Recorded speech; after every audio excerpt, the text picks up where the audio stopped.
And is the recording going? It is, yes, I Okay, apologize. thank you.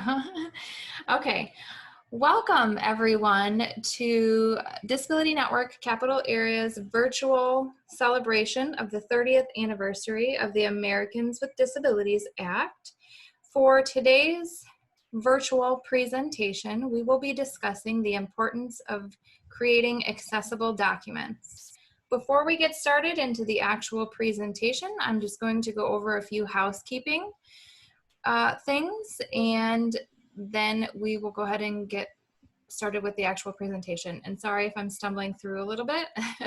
My screen reader that I use, I hear every time someone is joined into the meeting, so it catches me off guard a little bit. So, okay, welcome. We are thrilled that everyone could join us today. We are so happy to be celebrating the 30th anniversary. So I'm going to ask throughout, please, that your microphone is muted and that your cameras are off. We will be using the chat feature as well as the raise your hand feature for interacting with the presentation today.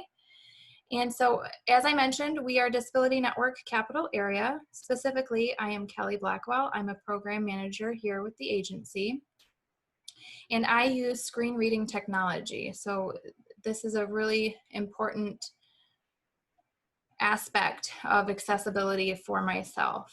Before I get any further into introductions, I'm going to have either my coworker Kayla or my coworker Rachel not only introduce themselves because they're helping out with the presentation today, but also explain where the closed caption option is.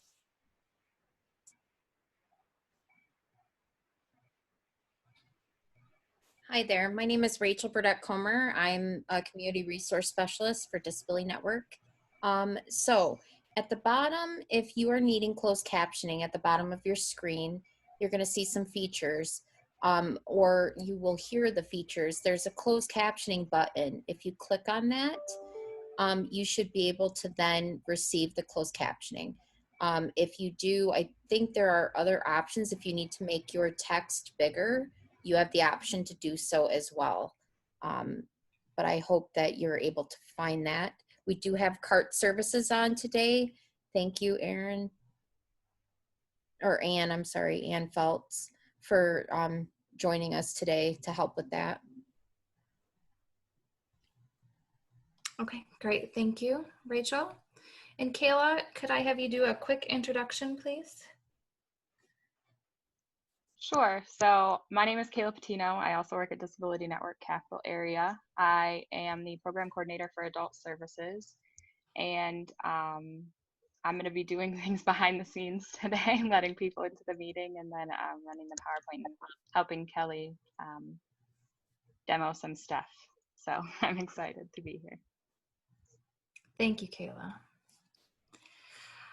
All right, I will say it just one more time before we get into the presentation. If your video is on, please make sure that it is turned off, and please also mute your microphone. Hey, what's up? Kayla, can you maybe take a look at that and see? Okay, so we'll go ahead and get started. Okay, so today's presentation is the importance of creating accessible documents, a hands-on approach. And we need to mute everyone, please. Thank you. And make sure that people cannot unmute themselves. Okay. If you could move to the next slide, Kayla, for the overview.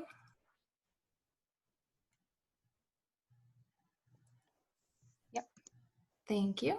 Hold on, I'm trying. You're fine.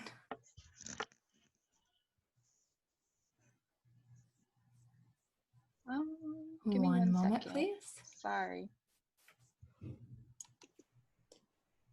Kayla, this is Rachel.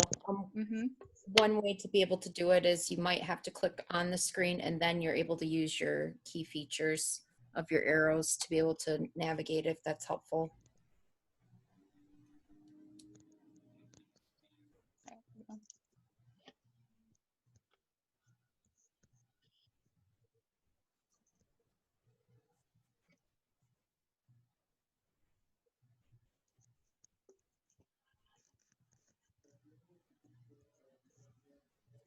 All right, we should be good to go. Can everyone hear me? Okay. All right. So are we on the overview We are, slide? yes. Okay, perfect. Thank you so much. Okay, so we're going to go over what it means to have a print disability and how that ties into creating accessible materials. We're going to go over specifically the ADA and effective communication because that's one of the reasons why we're here today doing this, is to celebrate the 30th anniversary of the ADA. We're going to go over some best practices. We're going to go over some programs that are commonly used. We're going to go over a demonstration in Office 365, and I just wanted to make a note that it's definitely going to be 365. So when Kayla is demonstrating some of these features and you're not finding them maybe in older versions, they're there. They're just in different areas than maybe what Office 365 is. Sorry for my phone ringing. And then we have resources that we're going to go over as well. And then, of course, questions and answers toward the end. Okay, if you could move on to the next slide, please, Kayla. Okay. Thank you. Okay, so what is a print disability? It's a disability that impacts one's ability to access print material. So that could be someone like myself who has a vision impairment and uses screen reading technology. It could be someone with a learning disability. It could be someone who has a disability experience that prevents them from being able to hold a book or a piece of paper, where electronic material would be maybe the better option. So that's an overview of what a print disability is. So I have begun using that term more frequently to cover more of why digital access is so important. I often would equate it to my own experience of not being able to see the material. However, print disability covers many more experiences than just visual disabilities. Okay, if you could go to the next slide, please. There you go. Okay, so the ADA and effective communication.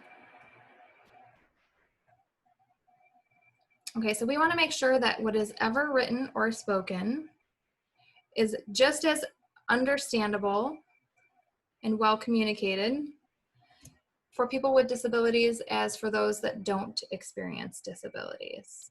And you want to make sure that if you're creating content that is not accessible in a certain format, that you offer additional formats. For example, large print, braille, audio, all of those different things. Kayla, could you go to the next slide, please? Okay, so we're on to best practices. Now you may notice that this PowerPoint is going to be rather short. We did that intentionally. We are going to talk very briefly about the importance of accessible documents and then really get into the nitty-gritty of creating accessible documents. That's why the title was a hands-on approach.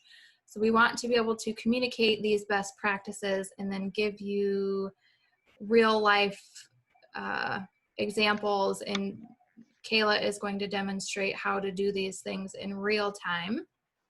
So best practices. We often think of physical access into a building needing to be accessible, well, so too does our digital content. As I mentioned, I'm a person with a visual disability, so I use screen reading technology. It's very important that things are accessible to me. And I probably am going to mess up the quote, but it was one that the concept of the quote really stuck with me. And it's especially important now when we're talking about the ADA and the 30th anniversary. When we're creating accessible content for people, we're not doing anyone a favor. We are allowing that individual to exercise their civil right. So individuals have rights just as anyone else, whether they have a disability or not. And when we're creating our content, we have to think about our audience. When we are creating our content, are we thinking to ourselves, is it important that this message is conveyed to everyone? Or am I saying that it doesn't really matter if everyone has access to this? And of course, we want to say that everyone should have access to the material. Okay, so some best practices. So these are going to address documents specifically, but you can take some of these same concepts and apply them to perhaps websites and other types of digital formats, email, text, chat areas, those kinds of things. Font matters. If you get an email from me or from a staff member of Disability Network Capital Area, you will often find that our standard font is 14 point. And it's often in Arial or Calibri font. You want to use fonts that don't, I always say, that don't have the embellishments, the little feet on the end of them, like a Times New Roman. That can make it difficult for low vision users, but also individuals with learning disabilities. It can interrupt the fluency for some readers. Use headings when creating documents. This makes the document more navigable for the end user, and we'll go over why that is and how to do that in our demonstration. Use alt text or alternative text, and that's when you have any object, chart, image, graphic, fill in the blank. If it's an image, you want to make sure that there's alt text with that image. Now, there's different schools of thought when you talk about alt text. I'm a minimalist, so to speak. When I hear with my screen reader alt text, I don't necessarily need extreme detail. And I'll use our company logo as the example. When I hear alt text on our company logo, I hear Disability Network Capital Area logo. For me, that's enough information. Some people may take the time to describe that image specifically. So based on my understanding, it's a circular image, and it might look like there's some water flowing through it, and then Disability Network is in one part of the logo, Capital Area is in another part. So whomever is authoring the alt text is how that alt text is going to be described. So it's really up to the author on how that gets done, on how much detail is involved. Now, one important thing to note about alt text, with screen reader users, it's known that that is alt text. So you can skip using certain words such as image of, graphic of, picture of. So you could simply just say Disability Network Capital Area logo. You would not have to say image of Disability Network Capital Area logo. And as I mentioned, we will be going over each of these elements. Use meaningful text for hyperlinks. Not only does it make it easier for readability for someone that maybe has a learning disability, or maybe they have low vision, or maybe you don't necessarily have a disability at all. I'm sure that most of us are familiar with seeing linked text on a page. The details sometimes get lost. If you see that http://www, you get the idea here. So using meaningful text for hyperlinks. So for example, register now for Accessible Documents webinar. I could link that and have that wording be the link instead of the http:// and Kayla's going to actually show you how to do that. Do not use color alone to explain. Many of us may have already seen something like fill in all areas marked with red. Someone like me who is pretty much for the most part blind and colorblind to boot red means absolutely nothing to me. So you want to stay clear of using those kinds of things to convey meaning. You also want to make sure, just kind of taking this a step further, when you're choosing certain colors, that the contrast is going to be easier for readability as well. Think of someone with low vision, or even there's information out there that suggests that individuals with learning disabilities have a better experience when certain colors are avoided.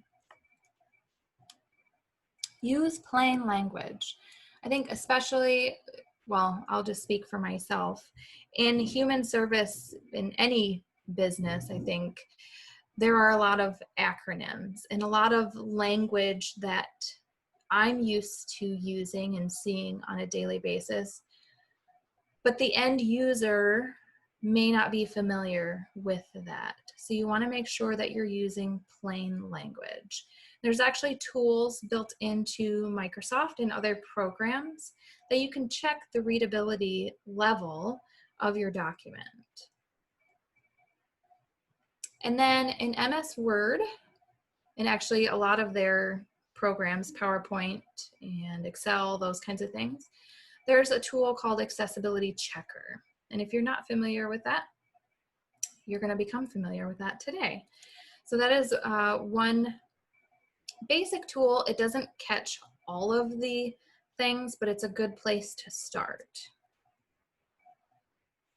And then when talking about scanned in documents, those aren't always compatible with adaptive software. So you want to make sure that you're being careful when providing those for the end user.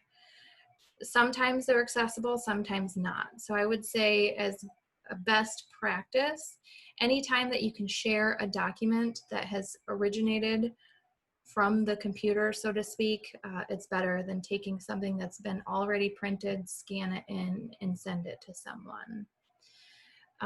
My software, it's come leaps and bounds since I started using it more than 20 plus years ago.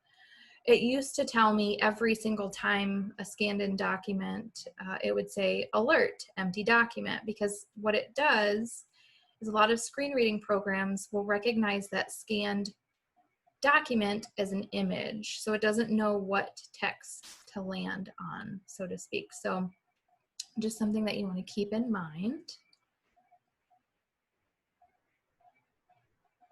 Okay, so if you could go to the next slide, Kayla, we're going to talk about some commonly used programs.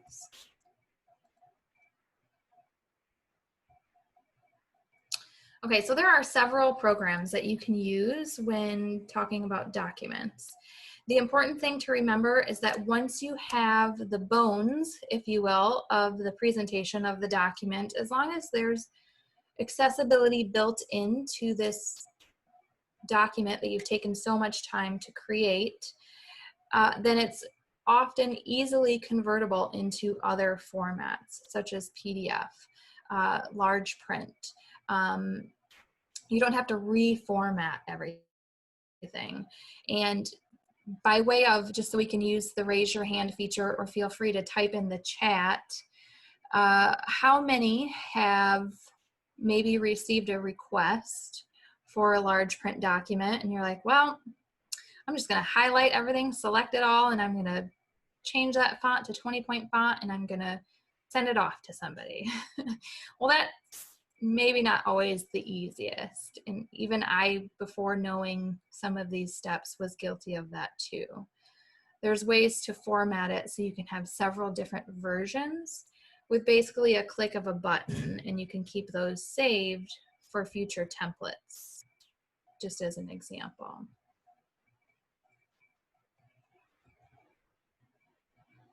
Okay, so we're going to go over specifically Microsoft Word today. Adobe, and that would be the PDF versions. There's so much that you can do with Adobe, but again, you want to make sure that the accessibility features are considered when creating that document. You can make documents that are fillable through Adobe. You can do a lot of different a little more design, I think, is built into Adobe perhaps than maybe Microsoft Word, although it is getting much, much better. HTML formats, that would be like your web design, email, that kind of thing. And Google Docs. Those are just some examples of some word processing programs that have accessibility built into them, as long as you know where and how to get to those tools. Okay, so if you could go to the next slide, Kayla. This is the transitional slide that is simply the what to do, what not to do. So I am going to just close some things on my computer here, sorry. I'm going to do a screen share so that you all can hear and see what I'm doing. I just unplugged my earbuds, so you're going to hear my computer talk, and I will slow it down.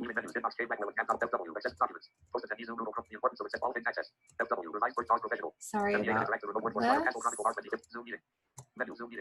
Okay.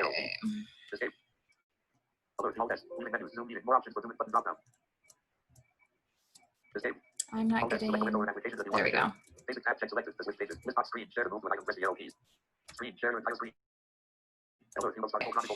I intentionally selected something from 2015, and I also intentionally selected something from our agency, so I wasn't necessarily calling anyone out.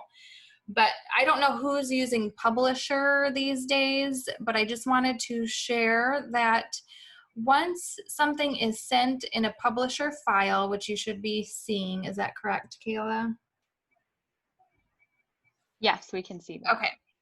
So I'm going to slow, JAWS is the screen reader that I use. I'm going to slow it down. Slower. And if I were to have received this in an email, this is what I would hear. Top on pad, empowering people is Friday the person, beginning in March, and welcome to. I'm pressing my down arrow, and I'm hearing nothing. Okay, so this essentially, in this format, this document is absolutely useless to a screen reader user. And I also can't speak to, you know, what it perhaps looks like for a low vision user or someone that has a learning disability. There are screen reading programs that are specific to the needs of individuals with learning disabilities. And I have observed that those screen reading programs also have difficulty navigating certain documents. Okay, so now we know that Publisher file, when sent, is basically useless, okay? So I'm gonna close this. And then the next document I'm going to show you, I feel comfortable sharing. It's a group that I am involved with, and they have since corrected the flyer, and we're very appreciative for that feedback that their flyer was not accessible. So I'm going to show you what happens when a screen reader user receives a PDF document that's not accessible.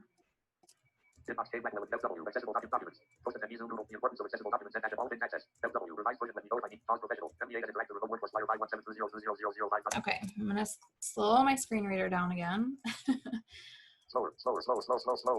Okay, so here's this great document, and I'm gonna go all the way to the top. And that's just the computer lingo talking right there. So I went ahead and made it be quiet. I'm going to slow my speech down a little bit further. Slower. And I'm just going to press my down arrow so that you all can hear how this responds. Remote work Thursday, June 4th, 202,010:00. 202.10.00. What? What is that? I don't. Remote work Thursday, June 4th. 200-2010:00 a.m. noon, creating an inclusive and diversified remote workforce employing people with disability. Link graphic taken Thursday, June 18th for a successful remote work experience, benefits with employer and the employee. Graphic. Our panel of leaders. So it said graphic, but it didn't tell me what it was. So this document was actually very easy to correct some of the inaccessibility. Once we learned where the features were in Adobe. Now we're not going to go over Adobe today, but just to give you an idea of what an end product might sound like for someone who's a screen reader user. Or even, so I have a coworker that uses speech to text software known as Dragon. You want to make sure that things are more accessible for other adaptive programs as well. Because remember, our intent is for all people to have access to the information. So just some things to keep in mind. Okay, so those were the only two examples I wanted to stick with. So Kayla, I'm gonna stop screen share and I'm gonna let you take over.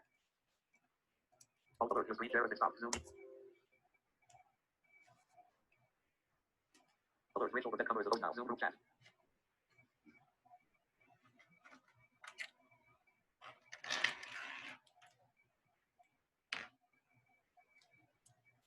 Hey, it's Rachel. I'm trying to find Kayla so I can kick it back to her.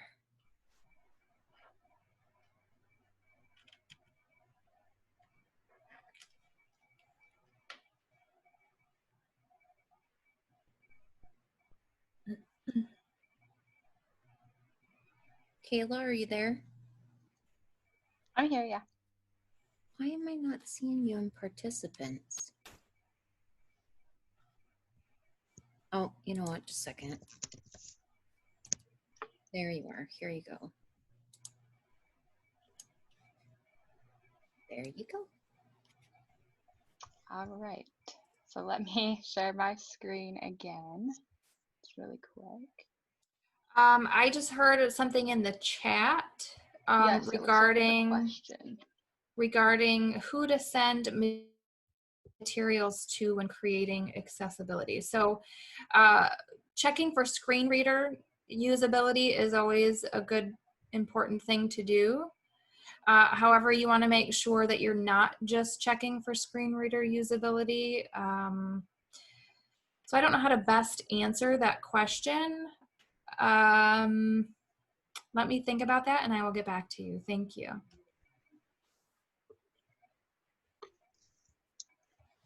All right, so I'm just gonna move into now sharing my screen. Give me 1 second.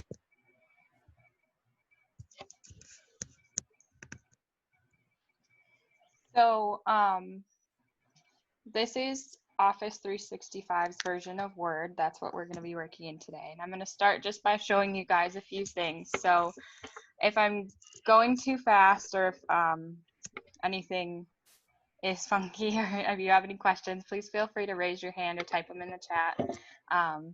And Rachel or someone will let me know that you have them. So first thing that I wanted to go over was just font and how to do headings, because headings and fonts help with accessibility, as Kelly mentioned earlier. Create some space here. So I have my computer set up for styles and things, but the easiest way to do that is to edit your styles. So at the top here, you can see the styles setting if everyone can follow my mouse. It's in your main toolbar area. And yes. I just wanted to say for screen reader users, the easiest way I know how to get to styles is Control-Shift-S as in Sam. Perfect. Thank you, Kelly. Mm-hmm. So when you're in styles, what I like to do, there's usually what will come up in your little boxes here, or your first 4 different types of styles is your normal font, your normal paragraph font with no spacing, and then your first two headings. The easiest way to modify those is going to be to right click on the one you want to change and then going into modify. So as Kelly mentioned, a lot of times at Disability Network, we like to use 14-point font. So my automatic font is 14-point and it's Arial. I'm terrible at naming all the different fonts that are accessible, but Kelly can correct me if I say a wrong one. I believe Arial, Calibri, I'm trying to think. There's a few more that are your pretty standard fonts that you could use. I like to stick with Arial personally, but you can change it so that your automatic font is bolded or that it is centered. You can edit all of that in here, this spacing, single space, double spaced, all of that. And the same thing with the headings. You can even rename them. Sorry, let me go back into modify. So I could change it from normal to DNCAP work font. And that would just be the name of that style. So anytime I wanted to utilize that, I could find DNCAP work font and it would automatically put it to the settings that I needed for that. Like I said, the no spacing is just, it removes your spacing that you've decided to put in, but it's the same usually as what your normal font is. For headings, headings allow you to do a couple things. If you move your mouse kind of where you would be to start typing, you'll see like a little black triangle. For us visual folks, that's how you can know that you've put a heading on your document. And again, you would format that the same way. So you right click on it, go to modify, and you can rename that, and it will automatically make it a heading. And I will explain a little later why headings are really cool and some cool things that you can do with headings. Mostly it allows, and Kelly, feel free to jump in at any time, it allows a person to read a heading and then they can jump from heading to heading if they need to. Is that correct? Yes, and this is Kelly speaking. How I relay those details to folks, as visual readers, you often may skim a page of information and jump to an area that you are most interested. So as a screen reader user, there is a way to turn on quick keys that essentially allows me to skim a document more quickly by jumping from heading to heading. Otherwise, I would have to press my down arrow key and go through the entire document before I found what I wanted. Thank you, Kelly. Mm-hmm. So that is essentially how you would modify headings and doing fonts. It's the easiest way. Now, a lot of things I'm going to show you today, there are multiple ways to find them. The first, I guess I want to start also by saying that your best friend when you're trying to find something in Word that I'm showing you, if you can't find it in your version, is the search feature at the top. And Kelly, what is the key command for that? Alt Q as in Queen will jump you to that search feature, and that is new as of, I'm not sure when, maybe I believe it's on 2016. 2016. Yeah, 2016. So if you have an older version of Word, on my personal machine, I'm dating myself, but I have Word 2013, and I do not have the search feature. But I do believe that Word 2016 has the search feature, and if you are able to utilize that in your version of Word, it is your best friend because you can look up anything we're talking about today. So like if you wanted to look up styles, you just type it in, and it can take you to the style menu where you can edit things. So I wanted to highlight that as well. The next thing I'm going to show you is the accessibility checker, and that can be found by searching for it in the search bar, or also going into the review tab. So up at the top, you've got file, home, and it kind of goes through different tabs. So in your review tab, there's actually a button under accessibility for check accessibility. You can also, for visually, if you're looking at your document, at the bottom here, it says accessibility investigate, kind of right above where I would go for my start menu, where it lists the page numbers, how many words I have on the page. in there, an accessibility thing will pop up. You can click that as well. And as you can see, the image that I have on the screen from the menu that pops up on the side is missing alternative text. So that comes up as an error in the accessibility checker for this document. So accessibility checker is a great way to make sure that your document is accessible. It will catch things like that. And of course, again, you can click this button in the review tab and the same menu comes up. So that's one way to find that. The next thing that I want to show you guys how to do is alt text. So the easiest way that I've found to do alt text is to go to the image and click on it, or highlight it, select it, and then right click, and in that menu that pops up, there will be an edit alt text. On mine, it is third from the bottom. Might not be there on everyone's, but it will be towards the bottom. And if you click that, again, another menu will pop up on the side and it will say alt text. How would you describe this object and its context to someone who is blind? And it says 1 to 2 seconds, sentences recommended. As Kelly mentioned before, usually you want to keep it short and concise, but getting your point across and describing it the best you can. Hey, So, yes, Rachel. sorry to interrupt. okay. This is Rachel. So we did have a question. When naming your styles, will these be available in all future Word documents? Or would you have to modify and rename a style each time you create a document?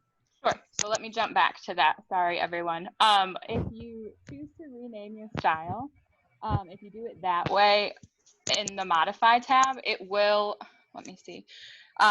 At this bottom part here, I'm not sure for everybody who can actually see my screen. If you can't see my screen, I believe if you just tab through or arrow down, you can get to it because they're right at the bottom. But it says add to the styles gallery as a checkbox, and then there's 2 buttons at the bottom. So it says only in this document or new documents based on this template.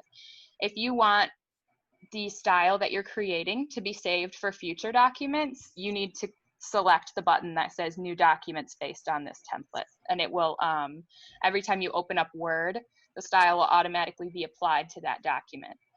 Mine isn't automatically there right now because I changed the name of it. So it's doing it as only this document rather than having new documents based on this template. But you would just click that and then hit OK. And then from then on, the style would be adapted to all your other documents. Good question. And Kayla, if I can add, that's how you can customize styles, and that's actually where you would maybe do a large print, customized style. You could do all kinds of things and save them and use them for future templates. Sure. So for anybody who is able to see what I'm doing on my screen reader, if not, I will describe. There's actually, when you have the 4 main styles listed at the top, there is an arrow, and you can, it says row 1 of 4. So I actually have 4 different rows of styles that I can edit. I only ever use the first 4, but you can change all of these and you can make them into different things. So there's title, subtitle, emphasis, sub-emphasis. Like you can change all of these to fit your needs. And like Kelly said, you could have, instead of having normal and then maybe normal with no spacing, you could have your average font that you're doing your 14-point font at least, so you're accessible, and then have a larger print option, which Kelly, remind me, I think it's 18 or above. I think that depends. I typically do 18 or 20. Okay. So you could automatically set that style as well and have that for your large print documents.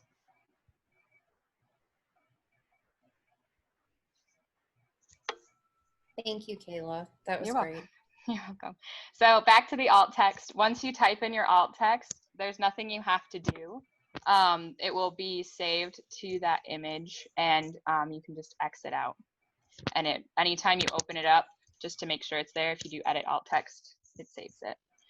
Another thing that you can do with images, like for example, the PowerPoint slide that I did, there was an image on the front slide of like a bunch of rainbow colored dots. just something kind of decorative. If you don't necessarily want something to actually like have information spread about it, and you can mark it as decorative as well. And then people, it says here, people using screen readers will hear that these are decorative, so they'll know they aren't missing any important information. I always alt text every image, but for presentations and things like that where you're just doing a background, you could always mark it as decorative, and then it won't cause an issue.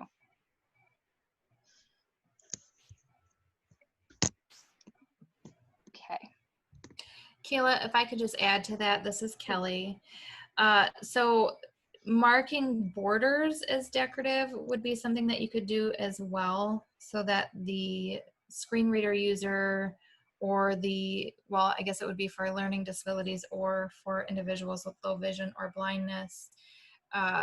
If you have a border, as an example, that's not labeled throughout the entire document, the end user that's using a screen reader is going to hear graphic, graphic, graphic, graphic.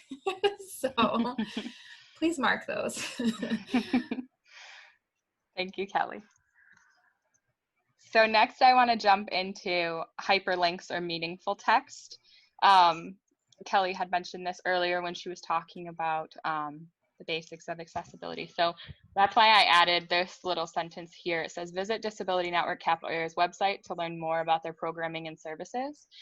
So I'm going to open up Google here, and I have our website open. So I'm going to right click on the link at the top for the website and copy it. And then I'll go back to my Word document. And the words that I want to hyperlink are Disability Network Capital Area's website, because that is essentially what I am trying to link into my document.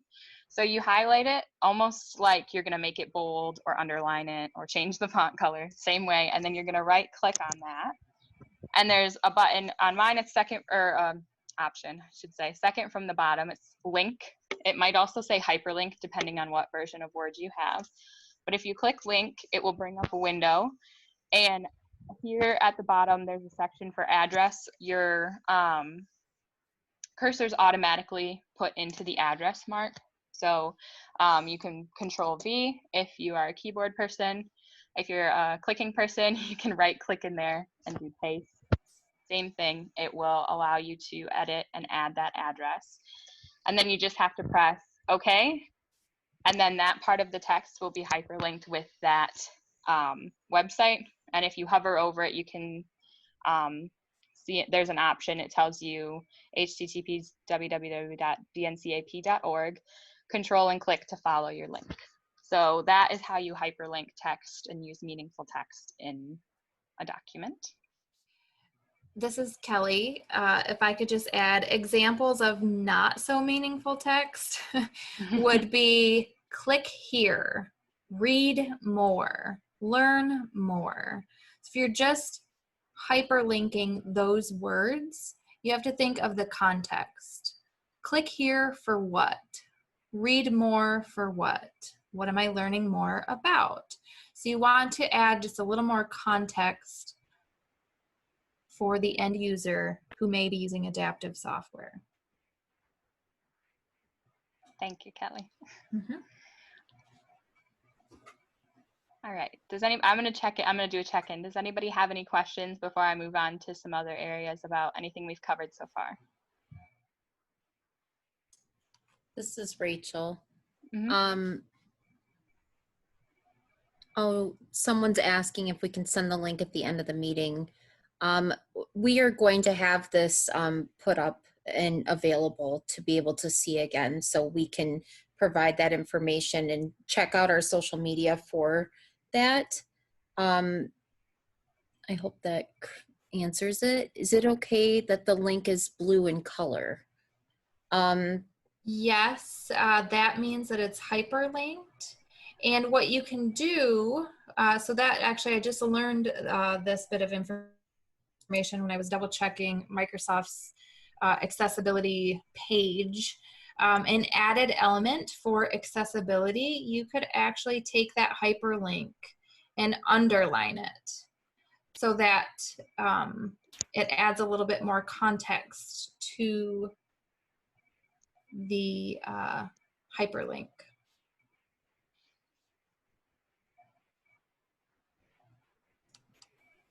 That's all I'm seeing right now for any questions. Anybody else have questions? I think we're good for right now. Okay, I'll move forward then. If you have questions at any time, just feel free to utilize the chat or raise your hand and we will get to you. Okay, so the next thing I'm going to show is the use of bullets and numbered lists. So kind of like headings, you don't necessarily want every single thing on your page to be a heading, but when you're moving through, bullets and numbers can make things make it easier to navigate through a document as well.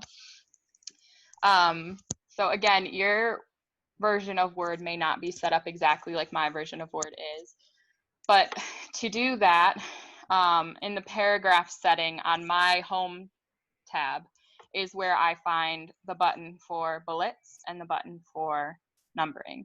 If you don't have this on your home tab, you can also find paragraph settings in the layout tab at the top. So again, home, insert, draw. If you move over to layout, paragraph settings are there.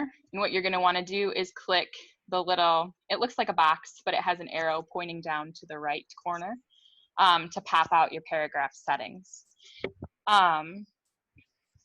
But when you're going back to, let's see, bullets and numbering, you can choose your bullet style.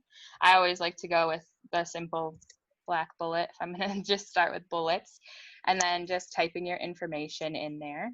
And then numbering the same. If you hit the little caret or the downwards triangle next to these, you can see more options. So like there's numbers with a period after, there's numbers with parentheses after, there's Roman numerals, letters, all different choices that you can make. Or you can just hit that button and a standard one will come up, the most popular choice.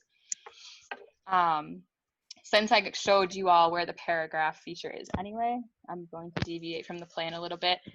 And Kelly, I'm gonna have you explain this as well, so it's explained a little better than I can, but a lot of times when individuals are using screen readers, we as visual people are like, okay, maybe I want an extra space here. So I'm gonna hit enter and then start typing more information just to create that distance. Kelly, why don't you tell everybody what it sounds like when you try to read that?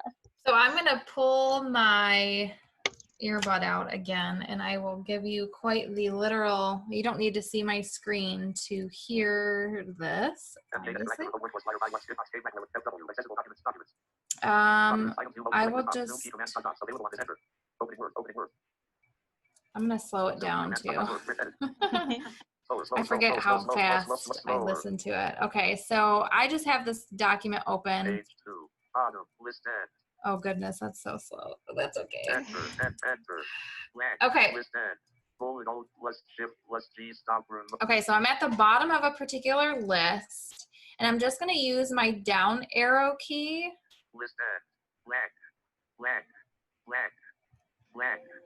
So that's JAWS saying blank, blank, blank, blank.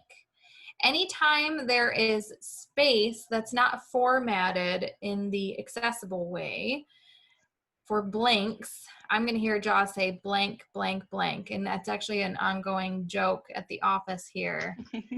Everyone often goes blank, blank, blank, blank, blank.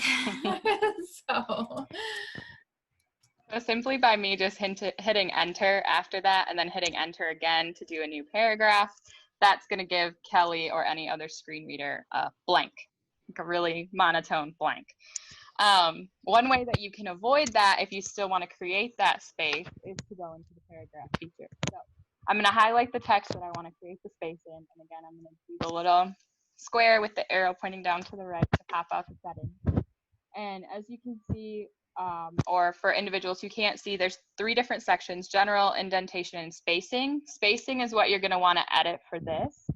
So I want to say after each of these, I have a 8-point font spacing. Let's increase that to 24. And if I press OK, you can see that it creates that space without there being, without me having to hit enter. So that wouldn't read as a blank for an individual using a screen reader. It would just go to the next section. So while we were in paragraph, I wanted to highlight that as a potential option and a way to avoid having everyone hear blanks in your documents.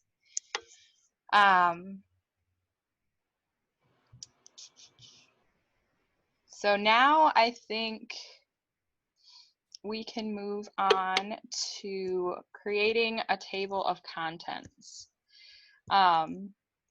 So this is a fun feature, and Kelly's actually the person who showed me this feature and taught me how to use it.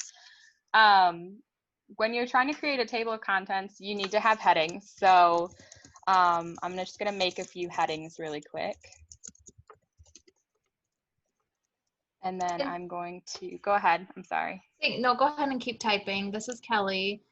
When you're thinking of using a table of contents, think of a really large document. Let's say that personnel manual or all of the latest rules and regulations for COVID. I mean, there's so much information, right? So you want to make sure that the information is easily readable and navigable for all users.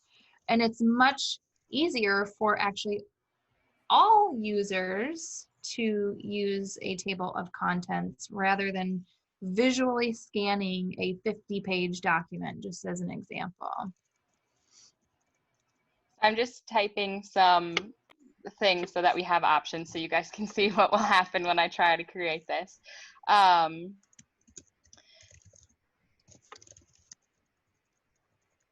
There are a couple ways to get into the table of contents. I use it enough now that I actually created a quick button at the top.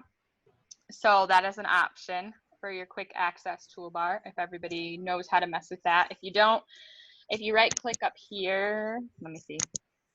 Nope, I gotta get closer.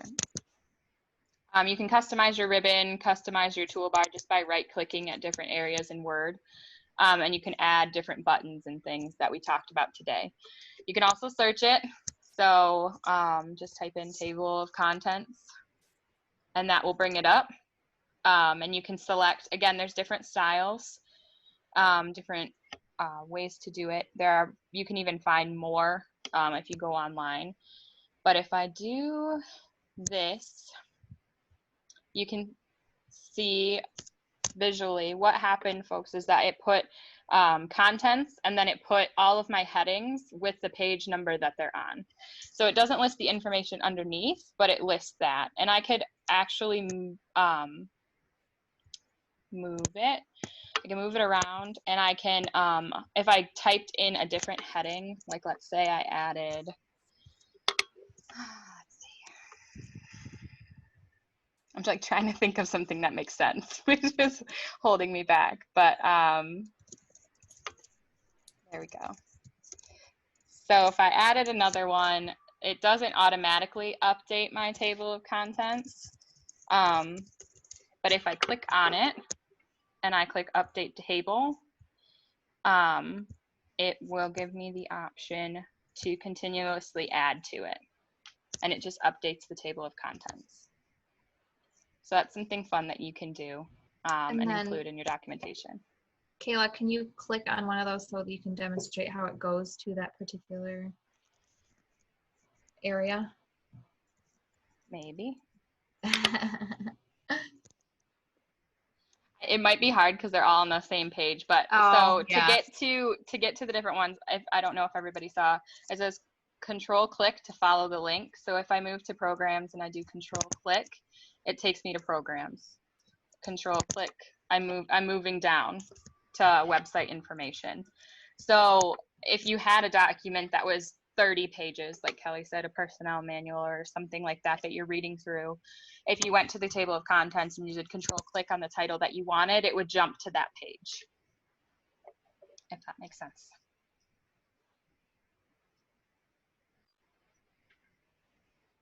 And then I think that's everything that I had to show in Word. So does anybody have any questions or anything like that? Then we're going to move into PowerPoint really quick after this.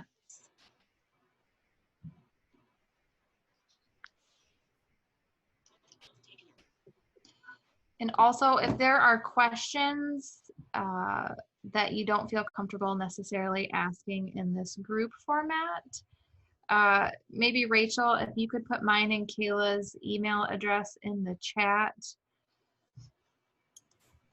we would be more than happy to answer emails, or certainly feel free to use this as a resource. Contact us by way of phone. We can Zoom with you over, Absolutely. you know, Yep. different documents. We are all about creating access for all people. So please bother us, which wouldn't be a bother at all. So there is a question. This is Rachel. So you have to use headings on pages for the table of contents to work correctly. Is that correct? Yes, that is correct. I think there is a way to manually set up the table of contents to work how you would want it to work without using headings, but I will tell you it is 10 times more complicated than making a heading style and just utilizing that when you're trying to do a table of contents specifically.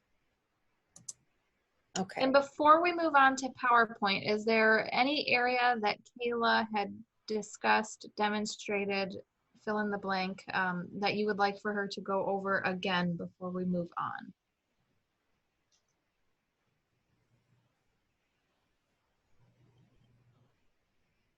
And this is Rachel. I did put both of your emails and your names in the chat box. So if individuals would like to reach out individually and ask further questions, feel free to bother them. Yep.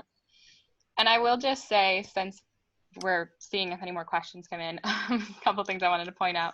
The accessibility checker that I have down here in my toolbar, it says good to go.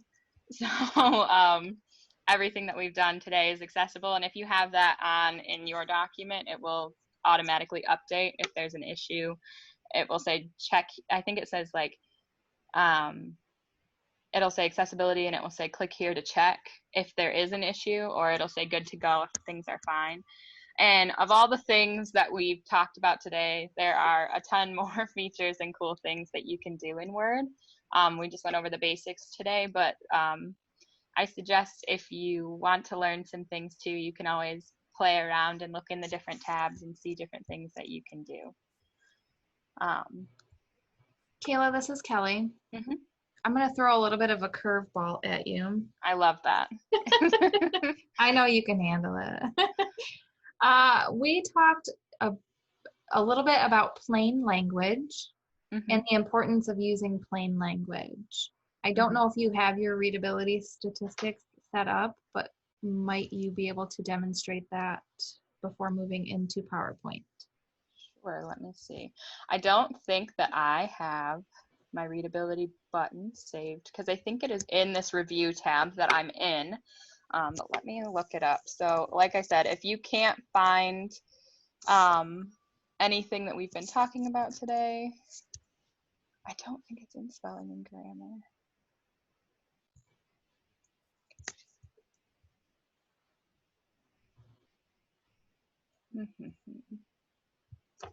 And of course, now that you put me on the spot, I can't find it. I'm so sorry for that. And as I mentioned, folks, we are doing things in real time. So we appreciate you participating and learning right along with us. There is a way to show the readability statistics. So it'll give you what Word believes the reading level to be. And there's different schools of thought in terms of what your reading level should be, but generally, I want to say it's like 6th or 7th grade, perhaps, generally speaking. I'm just going to highlight some font here and see if I can. I know I've done it before. Goodness. I'm sorry. It's okay. I don't mind. I would love to show them how. I just can't remember how to do it.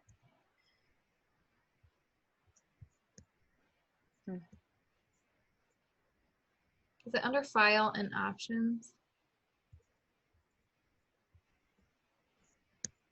Maybe. It's been so long since I've set mine up. It's just set up. Well, and I thought I had set mine up, but If we can't find it in the next Ah, minute, then okay. found it. So I clicked on to show readability statistics, but now how do I get it to show? I think it's in the Review tab like you were thinking. And that, folks, if you didn't catch that, it was under File and then Options, correct? Yes, correct. I'm going to do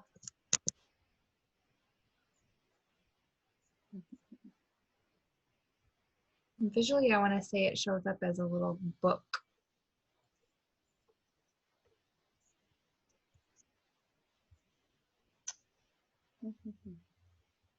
I think if I go back to spelling and grammar, it will show it in the menu on the side, but now I can't even find that. Oh, goodness. We can come back to that. Yeah, let me play around, everybody, and I'll see if I can figure it out. Okay. So hold your horses on that. We'll be back. But one thing that Kelly also wanted me to show was accessibility features in PowerPoint. So some people may not know, but there are themes that you can select when you're trying to create a new PowerPoint.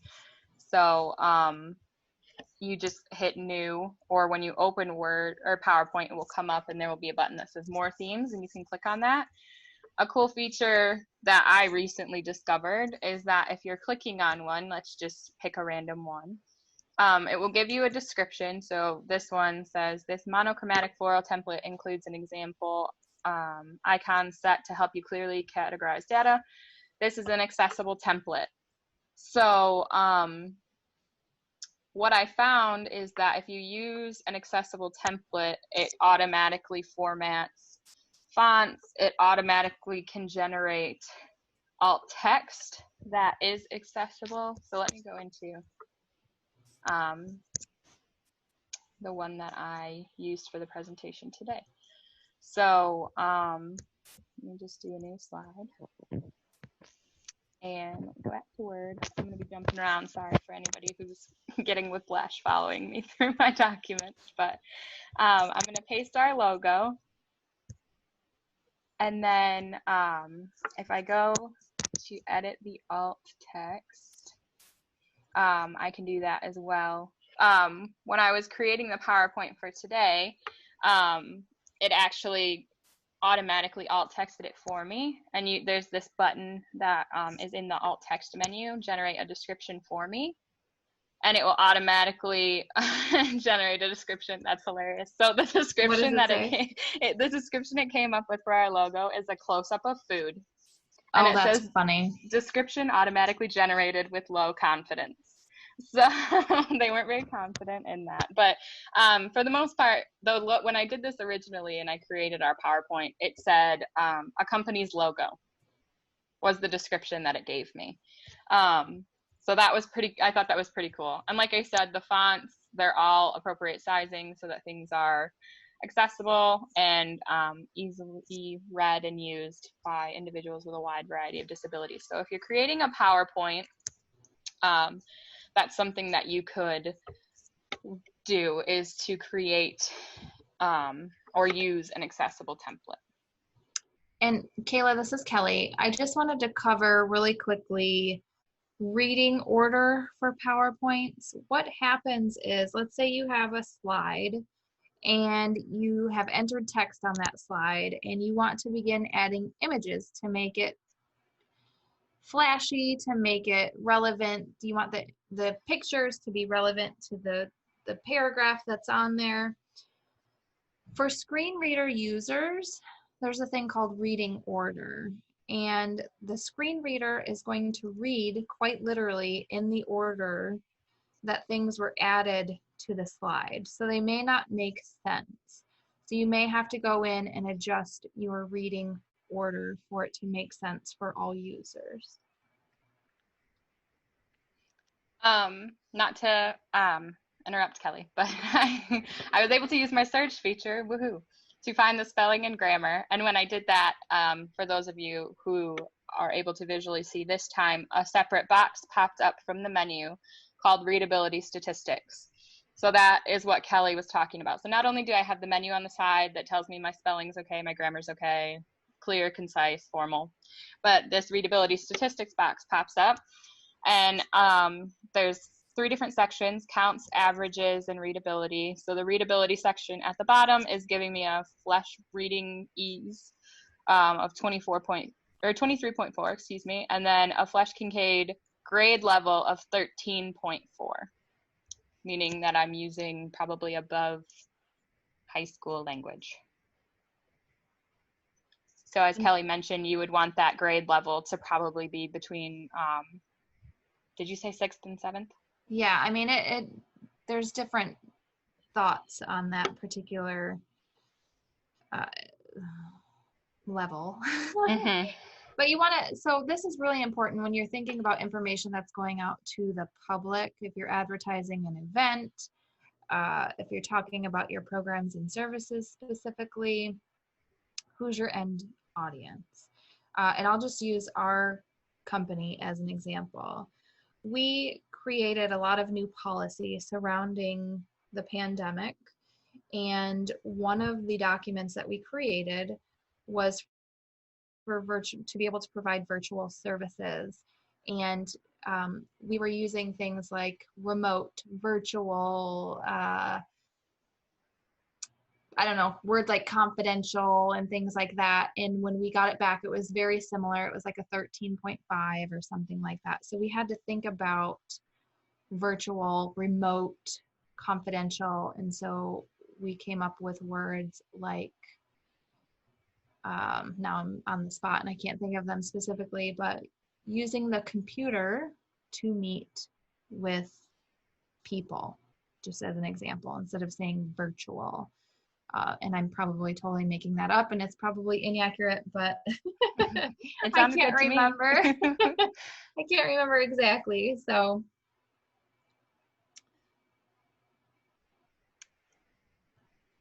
but that is everything that I had to actually demonstrate or show for you all today. So again, does anybody have any questions? you can raise your hand and you can unmute your mic. You can type in the chat.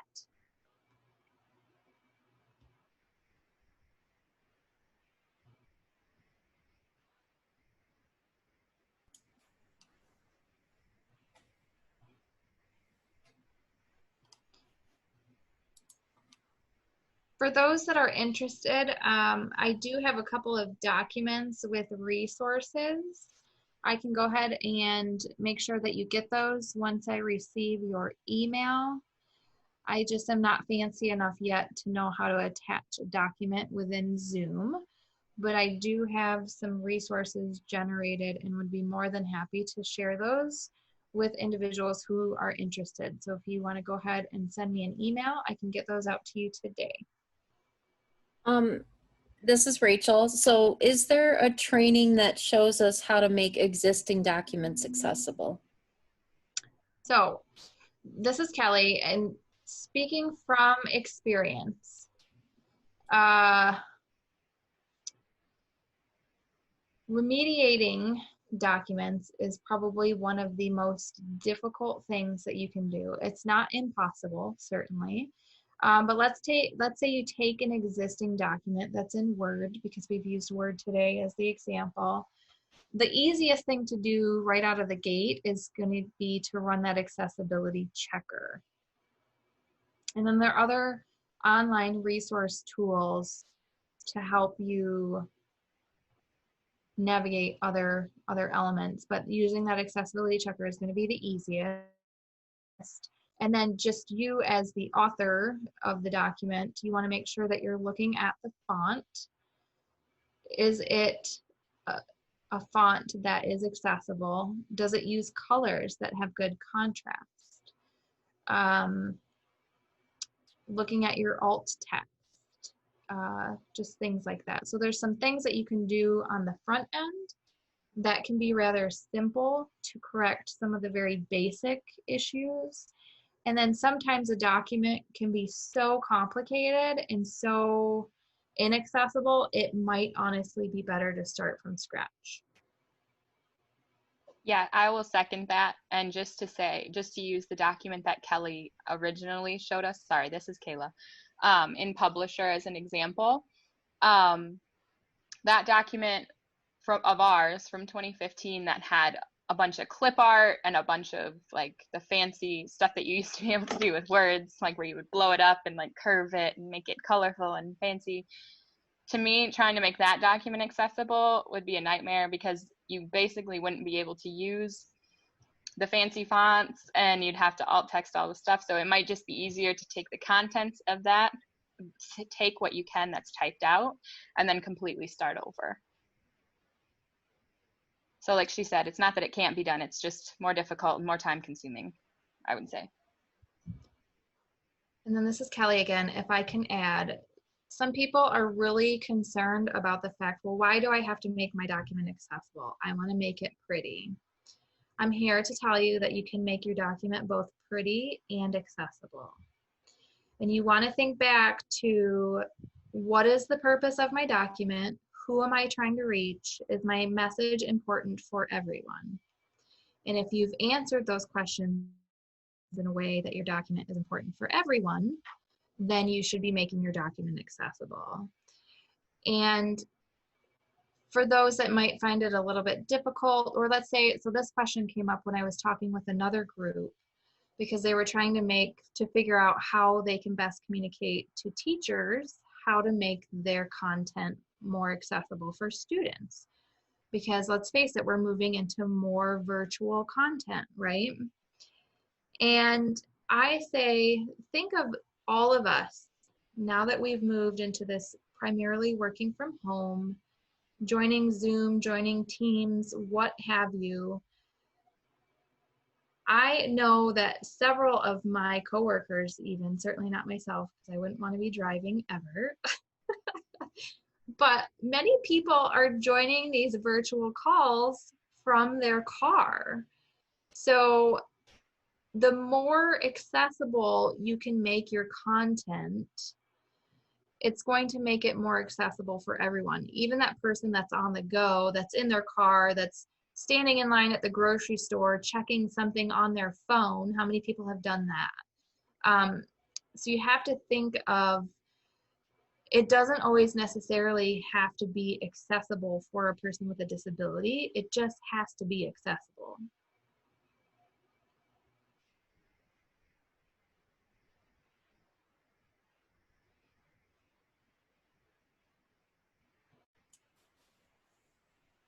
Just a second. So this is Rachel. There was a question. We have old documents and contracts, leases that have to be made ADA accessible. Is that possible to do? Yes. Depending on formatting, and like we said, it's sometimes more challenging to fix an older document, but it can be done. And there are actually companies out there that can do that for a fee. So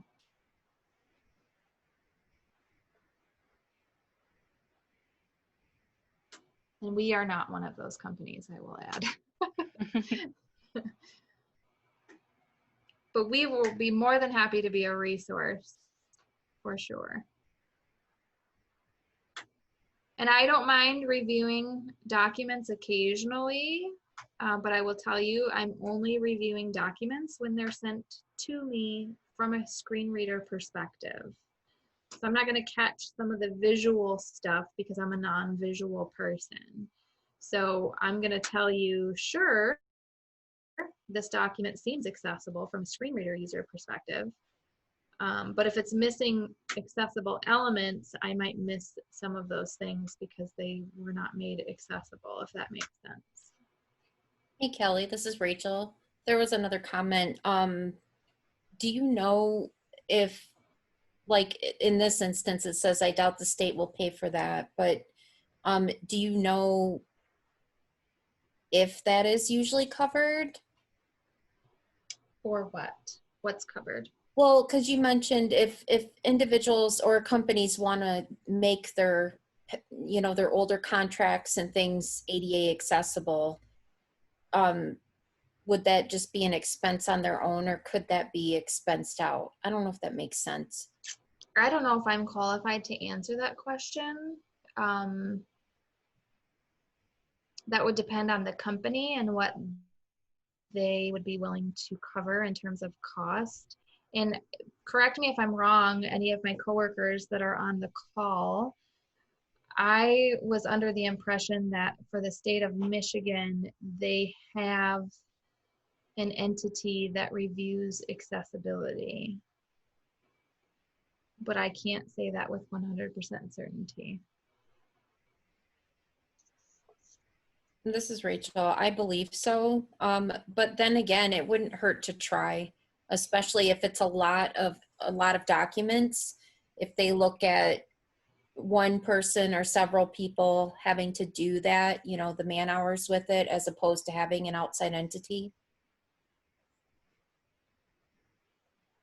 Oh, okay. So the individual said the state has a spending freeze, and I don't know it about any entity that's doing that, but we'll check into it. Like I said, if you do have further questions, even if Kelly or Kayla or even myself, if we're not sure, we can always check into it and provide resources. Yes, and this is Kelly. If I can just add to that piece, Disability Network Capital Area is your local resource in Clinton, Eaton, Ingham, and Shiawassee counties for different programs, services, resources for individuals with disabilities, for family members with people with disabilities, for organizations that have questions. We are your resource. We welcome your phone calls. We would be more than happy to help you connect. If we don't provide the direct service, as Rachel said, we will help get you connected to the appropriate person. So there was another comment, Rachel. Legally mandated things can get an exception on spending. So because it's supposed to be accessible, that might be your way to get that. So I hope that answers. And again, feel free, the emails and names are in the chat. I put them a couple times, so feel free to reach out. And for those that may not be able to access the chat, it's K Blackwell, KBLACKWELL at dncap.org.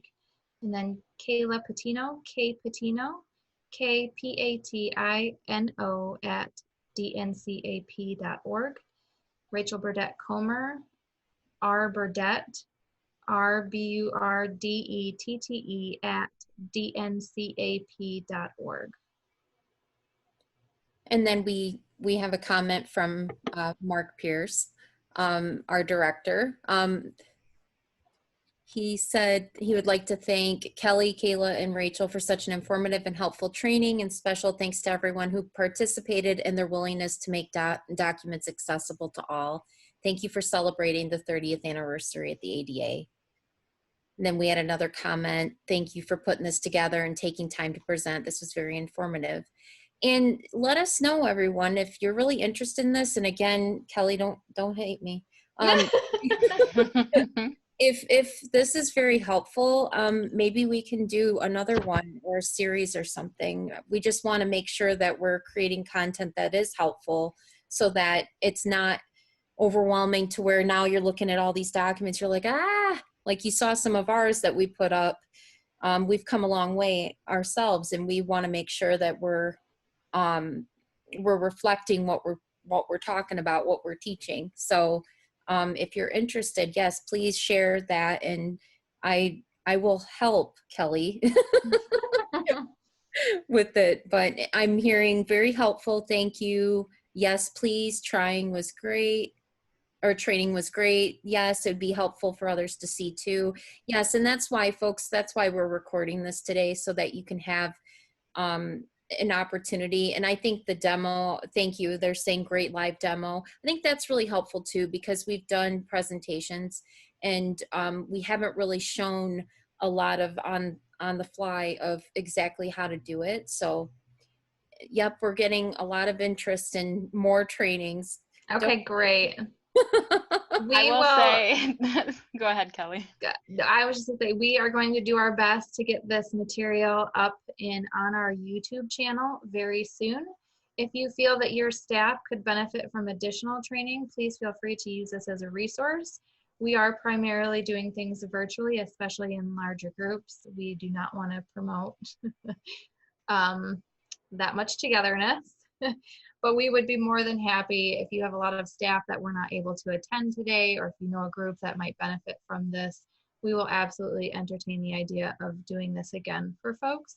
So just keep us in mind for a resource. Thank you. Hey, Kelly, just one more thing, which I'm actually happy. We had a comment saying I would be interested in more training, maybe something with PDFs.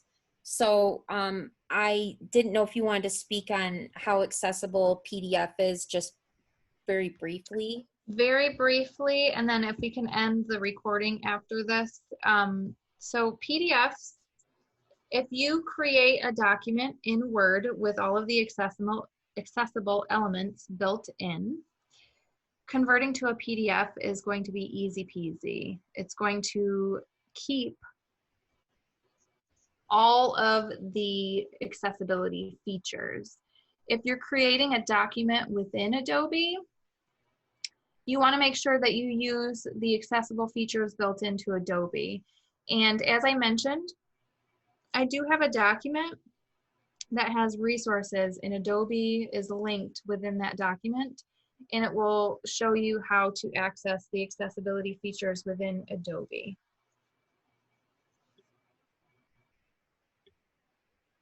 Thank you, Kelly. I just figured, hey, a quick little snippet, and because I learned that too. Kelly's a wealth of information. We're always asking her, hey, what about this? Hey, what about that? So I'm really glad you guys enjoyed today's webinar. Thank you so much. And like we said, if you have questions, please feel free to reach out and celebrate with us, the ADA. Thank you.